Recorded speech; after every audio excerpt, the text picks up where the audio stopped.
जन्नत मिसाल वादी सवाद, जिसका हुस्न दुनिया जहान के सयाहों को अपने दामन में खींच लाता था।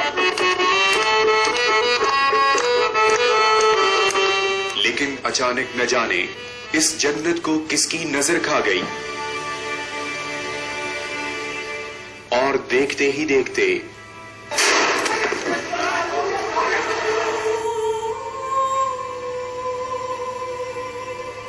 इस जन्नत में दोज़ख की आग भड़क उठी।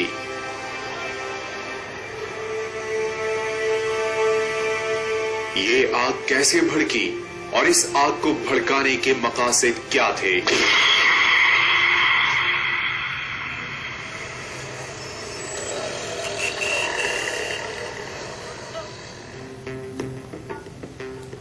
सवाद जहां जिंदगी हर तरफ मुस्कुराती थी,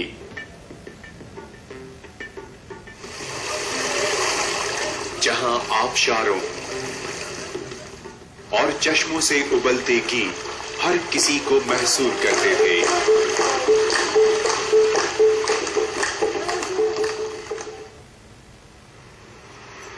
अचानक इस वादी में एक कैक्टस नमूदार हुआ।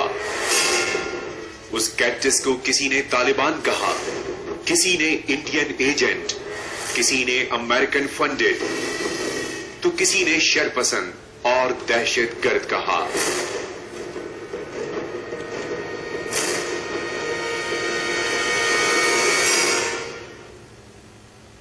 देखते ही देखते इन शरपसंदों ने सवाद की पुरअमन वादी में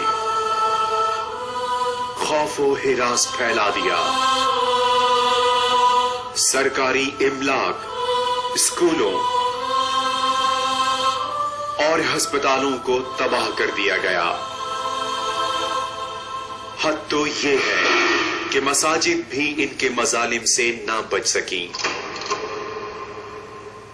पुलिस स्टेशंस पर बमों से हमले किए गए और सरकारी अहलकारों को बेदर्दी से जिबा कर दिया गया। अलगरज जिसने भी उनके खिलाफ आवाज उठाई, उसे सरे बाजार कोड़े मारे गए।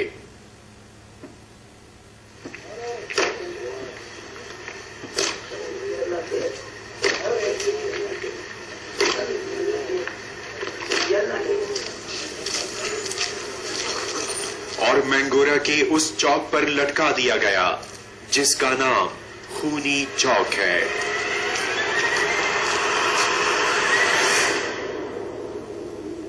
जब सवाद का अमन मुकम्मल तौर पर तबाह हो गया,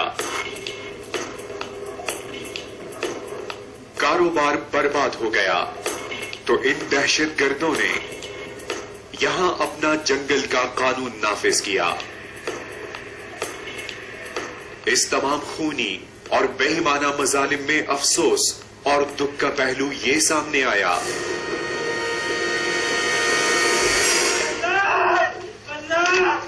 कि ये तमाम कार्रवाई इस्लाम के नाम पर की गई।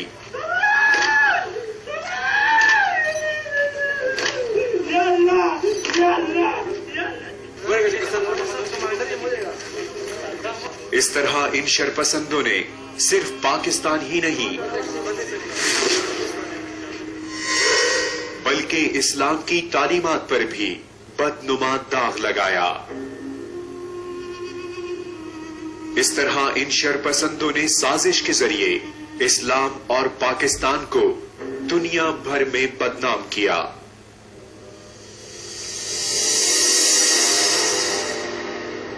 यहां इदराक के दरीचों पर यह सवाल सर उठाता है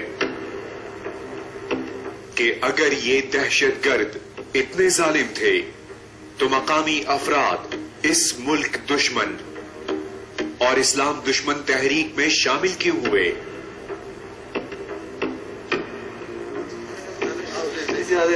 इतनी खूनरेजी, इतना जुल्म सितम का बाजार गर्म करने के पीछे आखिर हाथ किसका था? ये जानने के लिए हमें तारीख के उन औराक को देखना होगा।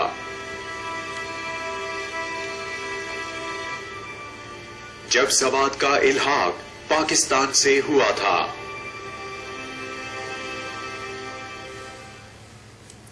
ان شرپسندوں کا چہرہ اس وقت بے نقاب ہوا جب صوفی محمد نے تحریک نفاذ شریعت محمدی کے پلیٹ فارم پر نظام عدل آرڈیننس کا حکومت پاکستان سے معاہدہ کیا۔ پاکستان کی عوام نے نظام عدل آرڈیننس پر سکون کا سانس لیا کہ اب بالخصوص سوات اور بالعموم پورے پاکستان میں امن قائم ہو جائے گا۔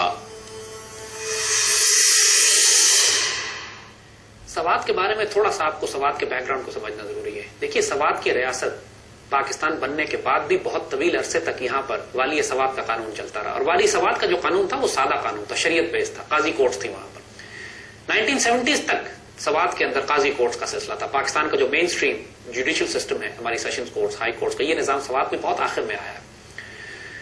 اور سوات کے لوگوں نے جب یہ سیشن کورٹ، ہائی کورٹ کا نظام دیکھا، سپریم کورٹ کا نظام دیکھا، تو وہ بے چین ہو گئے، کیونکہ ان کے ہاں نظام بڑا سمپل اور سادہ تھا۔ جس کو کوئی عدل چاہیے ہوتا تھا، انصاف چاہیے ہوتا تھا، اپنے علاقے میں قاضی کے پاس جاتا تھا، معاملہ وہیں ریزالو ہو جاتا تھا، کبھی سوات کی وادی سے ان کو باہر بھی نہیں نکلنا پڑتا تھا۔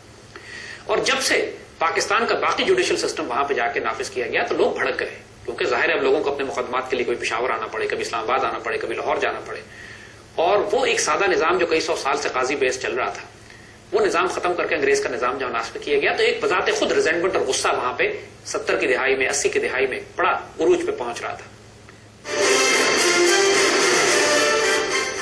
یہ سوال تھوڑے زیادہ ہی